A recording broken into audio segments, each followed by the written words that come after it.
Assalamualaikum, hello everyone, welcome to share to you. Nah, kali ini kita akan buat homemade paste untuk salah satu masakan khas Thailand. Dan ini merupakan bumbu utamanya ya, yaitu pasta tom yum goong atau bumbu untuk membuat tom yum udang. Nah, ini bisa digunakan untuk 2-3 kali pemakaian, so lebih ngirit ya.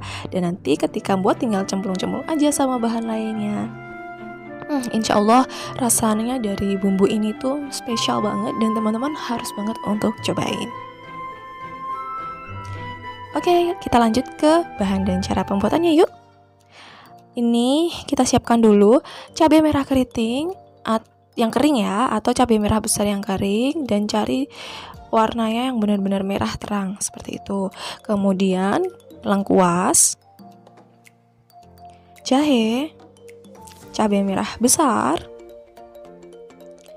daun jeruk, bawang putih, bawang merah, batang serai. Ini kita iris-iris aja ya supaya nanti menghaluskan lebih mudah. Kemudian ebi kering. Lalu di sini kita pakai juga air asam jawa. Kalau bisa jangan di skip ya bahan ini. Usahakan tetap pakai asam jawa supaya rasanya otentik. Kemudian kecap ikan. Lalu ini gula palem atau gula jawa boleh, penyedap rasa, merica, garam, dan ketumbar bubuk. Kemudian minyak goreng untuk nanti kita menumis. Oke, kita langsung aja yuk ngeproses. Kita akan menghaluskan dulu bawang putih, bawang merah, kemudian cabai merah keriting yang kering ya. Nah, ini nanti direbus dulu, dicuci, kemudian direbus dulu dan ditiriskan. Jadi ketika mau di blender seperti ini atau dihaluskan, tidak dalam benar-benar kering keadaannya.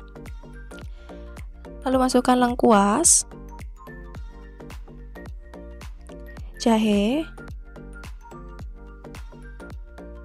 serai. Nah, ini nanti benar-benar harus kita buat halus ya. Kemudian cabai merah besar dan daun jeruk. Ini kita buang bagian batangnya supaya nanti nggak pahit. Nah, seperti kita tahu kalau masakan Thailand itu bumbu-bumbunya itu banyak banget dan biasanya mereka menghaluskan dengan cara ditumbuk. Tapi kalau kita karena mau bikin pasta paste, ini akan kita haluskan jadi nanti benar-benar halus dan nggak ada serat-seratnya gitu ya. Kemudian ini ebi kering. Nah, ebi keringnya ini kita cuci dulu juga ya. Kemudian ditiriskan sampai airnya juga cukup kering, baru kita masukkan supaya nanti nggak terlalu strong rasanya. Kita masukkan minyak goreng supaya nanti menghaluskannya itu lebih mudah. Secukupnya aja ya kita pakainya. Kalau misalkan punya blender yang bagus banget atau chopper yang bagus, penambahan minyak ini boleh nanti ketika mau menumis. Nah, kalau sudah dihaluskan, pastikan untuk benar-benar halus ya, seperti ini, siap kita tumis.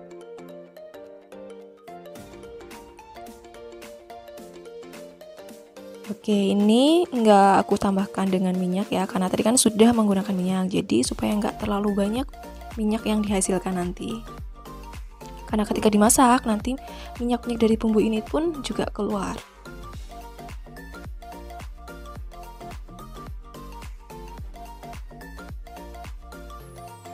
Masya Allah, aromanya belum udah semerbak banget.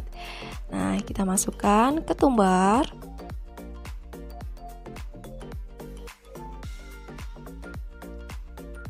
kita aduk rata lagi ya.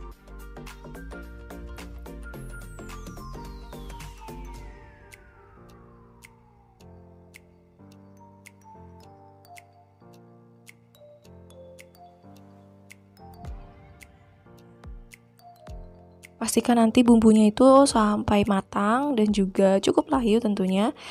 Lalu kita tambahkan dengan air asam jawa.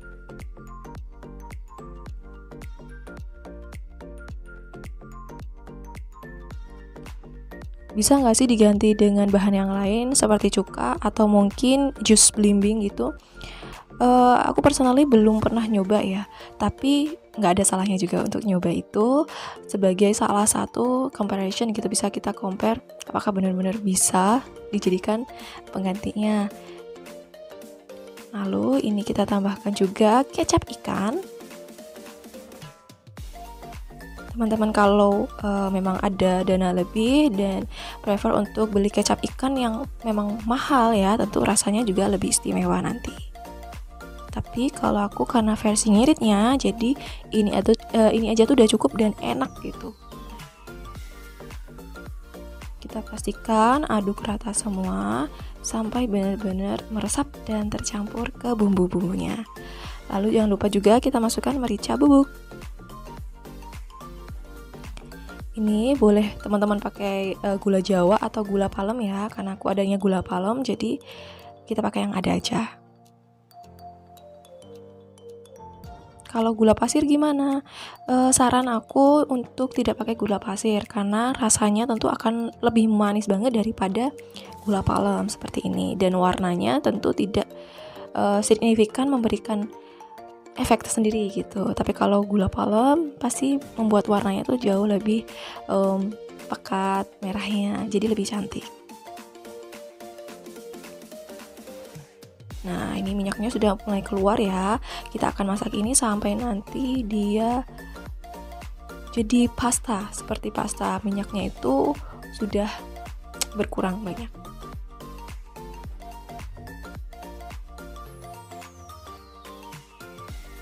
Harus sambil diaduk ya, hati-hati supaya tidak gosong. Nah, ini udah mulai kelihatan ya di sini.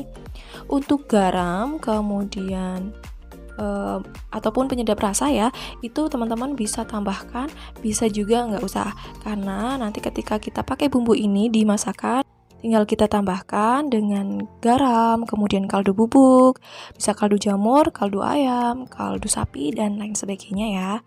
Nah, ini kita tunggu sambil kita aduk-aduk terus sampai dia benar-benar jadi pasta.